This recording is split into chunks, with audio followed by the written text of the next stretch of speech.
এক বনে বাঘ ও শিয়াল থাকতো। বাঘ ছিল অনেক বুদ্ধি আর শিয়াল ছিল অনেক বোকা। একদিন শিয়াল এসে তার ছানাদের নিয়ে বাঘের আস্তানায় আসলো। আসে বলল, বাঘ মামা, বাঘ মামা, আমার ছানাদের তোমার এখানে রাখতে চাই, তুমি কি রাখবা? আমি একটু যাব শিকারে, তাই তোমার এখানে আমার ছানাকে রাখতে চাই। তখনই বাঘ বলল, হ্যাঁ মামা, রাখতে পারো, যাও, কোনো টেনশন নিও না, তুমি যাও, নিশ্চিন্তে শিকার করো, যখন আসবা তখন তোমার ছানাদের তুমি নিয়ে যেও। তখনই শিয়াল সেখান থেকে চলে গেল। আর তখনই বাঘ তার একটি ছানাকে, অনেক খিদে লেগেছিল বাঘের, তখনই বাঘ ভাবলো, আজকে পেয়েছি, আজকে মজা করে খাবো। তখনই তার একটি ছানাকে বাঘ খেয়ে ফেললো। একটু পরেই শিয়াল যখন আসে শিকার করে, তখনই শিয়াল বাঘকে জিজ্ঞাসা করলো, বাঘ মামা, বাঘ মামা, একটি সন্তান কেন, আরেকটি আমার সন্তান কই? সে বলল, শিয়াল মামা, তুমি যখন এখান থেকে চলে গেছিলা তখন তোমার পিছন পিছন চলে গেছে তোমার একটি ছানা।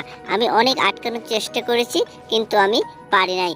তখনই শিয়াল রাগান্বিত হয়ে বলল, যে মামা, এটি তুমি মিথ্যে কথা বলতেছ, আমার পিছন পিছন আমার ছানা যায় নাই, আমি অনেকবার পিছন ফিরে দেখেছি, সে দুজনেই এখানেই ছিল, তুমি হয়তো তাদেরকে খেয়ে ফেলছো, আমাকে এখন মিথ্যে বলতেছো। বাঘ তখন শিয়াল তখন সেখান থেকে চলে গিয়ে অনেক খোঁজাখুঁজি করছিল, তার ছানাকে সে পায় নাই। তখন এক গাছের নিচে বসে চিন্তা করতে লাগলো, এখন আমি কি করব, আমার ছানাকে আমি কোথায় গেলে পাবো? তখনই এক ছাগল চলে আসে।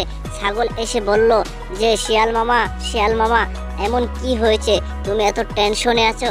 তখনই শিয়াল বলল, যে ভাগ্নে, আমার বাঘ মামার কাছে আমার দুটি সন্তানকে রেখে আমি গেছিলাম শিকার করতে, এসে দেখি আমার সেই সন্তানকে সে খেয়ে ফেলছে, একটি সন্তানকে খেয়ে ফেলেছে, একটি আছে, এখন আমি কি করব?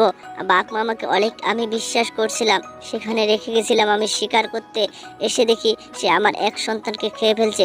তখনই ছাগল তাকে বুদ্ধি দিল, বাঘের অনেক ক্ষতি করতে তুমি পারবে, আমি যেভাবে বলবো। কিন্তু শিয়াল তখনই তার কথা না শুনে সে বলল, যে সে আমার ক্ষতি করেছে, এখনো আমি যদি তার ক্ষতি করি তাহলে তো আমরা দুজনে সমান অপরাধী হয়ে গেলাম, আমি তার কোনো ক্ষতি করতে পারবো না, কারণ আমিও অপরাধ করতে পারবো না বাঘ মামার মতো, সে আমার ক্ষতি করেছে, আমি তার ক্ষতি করতে পারবো না, তুমি আমাকে ক্ষমা করো।